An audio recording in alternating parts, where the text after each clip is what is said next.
ስደትና ናፍቆት መሰደድ ህልም ወይስ መከራ? ከሀገር መውጣት ተስፋ ይዞ መጀመር ግን ናፍቆት፣ ጭንቀት፣ ብቸኝነት ይከተላል። ቋንቋ መቸገር፣ ስራ መልመድ፣ አዲስ ባህል መልመድ ቀላል አይደለም። መፍትሄው ምንድን ነው? ግንኙነትን ማጠናከር፣ ቋንቋ መልመድ፣ ተስፋና ትዕግስት መያዝ። መሰደድ ከባድ ነው ግን መቋቋም ይቻላል። ሰብስክራይብ አድርጉ። ስደትና ናፍቆት። ሰላም ሰላም ውድ የሀገሬ ልጆች ከሀገር ውስጥና ከሀገር ውጭ የምትገኙ እህት ወንድሞቼ ሰላማችሁ ይብዛ። እንኳን ወደ ተርባብዬ ቻናል በሰላም መጣችሁ። ስደትና ናፍቆት የተሰኘ መርሃ ግብር አለን ማለት ነው። አስቱ ነኝ ከተርባብዬ ቲዩብ። በዚህ ቻናላችን ስደትና ናፍቆት የተሰኘ መርሃ ግብር እናቀርባለን። የህይወት ታሪክ ካላችሁ፣ ገጠመኝ ካላችሁ፣ በስደት ምን ገጠማችሁ፣ ምን አስባችሁ፣ ምን አገኛችሁ የሚለውን ብታጋሩ በዋትስአፕ፣ በቴሌግራም፣ በኢሞ ስልክ ቁጥሬን ከስር አስቀምጥላችኋለሁ። ብታጋሩኝ ለሌሎች እናስተምራለን። እየተደጋገፍን አብረን ወደፊት። ስደትና ናፍቆት በአንድነት በትዕግስት በተስፋ ወደፊት። ስደተኞች ብቻ የሚዘጋጅ መርሃ ግብር አለን። በዚህ ቻናላችን በስደት ያሉ ነገሮችን እንዳስሳለን። ገጠመኝ ካላችሁ፣ ታሪክ ካላችሁ እነሱን እናካፍላለን ማለት ነው። አብራችሁን ቆዩ። ዛሬ የማቀርብላችሁ ስደት ማለት ምን ማለት ነው፣ መሰደድ ምንድነው የሚሉትን ነገሮች፣ ስደት ላይ ተሰደንስ የሚያመጡትን ችግሮች፣ በመሰደዳችን ምንድን ችግር ያጋጥመናል በሚሉት ነገር ስለ መሰደዳችን ዳሰስ እናደርጋለን ማለት ነው። አብራችሁን ቆዩ። ወደ ቪዲዮ። መሰደድ ማለት ምን ማለት ነው? መጀመሪያ መሰደድ ማለት ምን ማለት ነው? መሰደድ ማለት ከሀገር ከቤተሰብ ከሰፈር ተለይቶ ከጓደኞቻችን ተለይቶ መኖር ማለት ነው። ቀላል አይደለም ስደት። ብዙ ጊዜ ስደት ለተሻለ ህይወት ለተሻለ ነገር ለማግኘት ስደትን እንመርጣለን። ግን ስደት በጣም ከባድ እንደሆነ ብዙ ችግሮችን ይዞ እንደሚመጣ ሁሉ ደግሞ መፍትሄም እንዳለው እናያለን ማለት ነው። ብዙ ጊዜ ስደትን የምንመርጠው ለተሻለ ህይወት ለተሻለ ነገር ነው።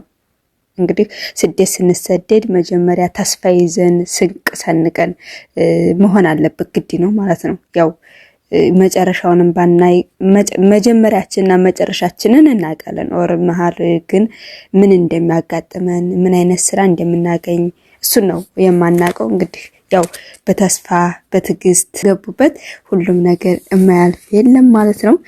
እንግዲህ ስደት ያው ከቤተሰብ በናፍቆት መለየት ማለት ነው። እንግዲህ ስለ ስደት 4 ዋና ነገሮችን፣ አንደኛ የመሰደድ ዋናው ችግራችን ናፍቆትና የስነ ልቦና ጭንቀት ነው። ናፍቆትና የስነ ልቦና ጭንቀት ነው ማለት ነው። ከቤተሰብ ስንለይ ካደግንበት ከቀያችን ከቤተሰቦቻችን ከጓደኞቻችን እንዲሁም ከልጆቻችን ከቤተሰቦቻችን ስንለይ ብዙ ነገሮች አሉና ናፍቆት በጣም ናፍቆት። ከዛ ተለይተን ደግሞ እማናውቀው ሀገር ስንሄድ ቋንቋ ልዩነት አለ። እሱን ከባድ ነው ለስደተኛ። ስደት ማለት ስለሆነ እየገለጽን ያለ ነውና የስነ ልቦና ጭንቀት ይመጣል። ዲፕሬሽን ድብርት ውስጥ እንገባለን። ስልክ ማውራት አንችልም። ብናወራ ከባድ ነው። ብቻ እኔ የገጠመኝ ነገር ስለሆነ ማለት ነው። መጀመሪያ ከሀገሬ ስወጣ በጣም ብዙ ነገር አስብ ነበር፣ እንደመመለስ ሁሉ እፈልግ ነበርና መሰደዳችን ያው ትዕግስትና ተስፋን ካልያዝ በጣም ከባድ ነው ማለት ነው። ብዙ ችግሮችን ያመጣል ማለት ነው። ከቤተሰብ መራቅ፣ ልቦናችን መመለስን መመኘት፣ ስራው ከባድ ይሆንብናል። ምክንያቱም አስበን የመጣ ነውና እዚህ ስደት ላይ የምናገኘው ነገር አንድ ያለ መሆን ጉዳይ ማለት ነው። በሁለተኛ ደረጃ ደግሞ ቋንቋና የባህል ልዩነታችን። እንግዲህ ቋንቋ መጀመሪያ ያለንበት ተነስተን ወደ ሌላ ሀገር ስንሄድ ቋንቋ የተለያየ ሲሆን በጣም ከባድ ነው ለህይወታችን የሚሆነው ማለት ነው። እኔም የገጠመኝ ነገር ስለሆነ አስቤ የመጣሁትና እዚህ ያገኘውን ነገር ፈጽሞ የተለያየ ነው። እማቃቸው ቋንቋዎች እንኳን እማቃቸው እንግሊዘኛ ቋንቋዎች እንኳን ይጠፉብኝ ነበር ማለት ነው። ይሄን ልስል እና የቋንቋ ልዩነት፣ የባህላችን፣ አለባበሳችን፣ አመጋገባችን ልዩነታቸው ከአንድ ሀገር ካለንበት ሀገር ተነስተን ወደ ሌላ ሀገር ስንሄድ ብዙ ውጣ ወረዶች ይኖሩታል ማለት ነው። ያንንም እንግዲህ ያው ተቋቁሞ ብዙ ነገሮችን ያው ለእንጀራ ለህይወትን ለማሸነፍ ኑሮን ለማሻሻል እስከወጣን ድረስ ያው ተቋቁመን ካልሆነ እነዚህን ችግሮች እንትን ይላል ማለት ነው። በሶስተኛ ደረጃ እንግዲህ የስራ የገንዘብ ችግር ነው ማለት ነው። አንደኛ ስራ በአሰብነውና ባለን ሙያ አንቀጠርም። ከአንዱ ሀገር ወደ ሌላ ሀገር ስንሄድ እንደ ሀገራችን አይሆንም። ሀገራችን ላይ ባለን ሙያ ተከብረን መስራት እንችላለን። ግን ከሀገራችን ላይ ቀን ወደ አንድ ቦታ ስንሄድ ወይ ከዛ ዝቅ ያለ ስራ እናገኛለን፣ ያልጠበቅነው ስራ እናገኛለን እና በጣም እንትን ይለናል። እንትን ውስጥ እንገባለን። ለምን ያልሆነም ለምን በሰራውበት በተማርኩበት እንደዛ አይሰራም። ሌላ ሀገር ስንሄድ ማለት ነው ዝቅ ብለን መጀመሪያ መስራት አለብን። ያው ዝቅ ብለን ካልሰራን ወደ ከፍታው አንደርስም ማለት ነው። ስለዚህ በዛ በያዝንበት ሙያ ሌላ ሀገር ስንሄድ በዛ በሙያችን መስራት አንችልም ማለት ነው። ገንዘብም በዛው ልክ በምንሰራበት ልክና እኛ ባልነው ልክ የምንሰጥ አይደለም። በምንሰራው ልክ እኛ ወጣ ወረዳችን ጉልበታችንን በምናወጣው ልክ ገንዘብ አይከፈለንም። ከአንዱ ሀገር ወደ ሀገር ስንቀይር ማለት ነው። በሙያችን አንደኛ በሙያችን አንሰራም፣ ሁለተኛ በገንዘብ ተመጣጣኝ አይከፈለንም። እነዚህ ችግሮች ከመሰደድ ብዙ ችግሮችን መፍትሄ እንዳለ ሆኖ ኑሮን ለማሸነፍ እንደምንወጣው ሁሉ ችግሮችንም ለመቋቋም አስበን መውጣት አለብን ማለት ነው። እኛ ደረጃና የመጨረሻው እንግዲህ መገፋትና መገለል ነው።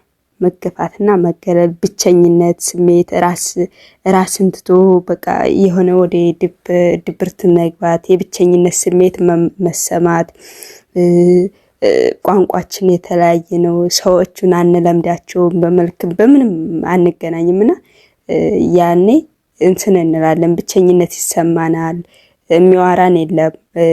የብቸኝነት እንትናችንን ጎልቶ ይታይብናል ማለት ነው። እኛ ጠንካራ በእምነታችን ጎበዝ ካልሆን እነዚህን ችግሮች ሊያመጣብን ይችላል ማለት ነው። ስደት እንግዲህ ስደት ሲባል እንግዲህ ቀላል ይመስላል፣ ለሚጠራው ለስሙ ቀላል ይመስላል።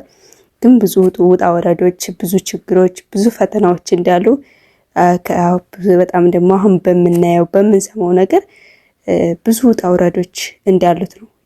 የስደት ከጥቅሙ ይልቅ ጉዳቱ የሚያመዝንበት ሰዓት ላይ ነው ያለነውና የስደት ችግሮችና መፍትሄውም እንግዲህ እዚሁ ላይ የሚገኝ ይሆናል። እኛ በተስፋ በትዕግስት ከሰራንና የሚመጣብንን ነገር መቋቋም ከቻልን የማያልፍ ነገር የለም።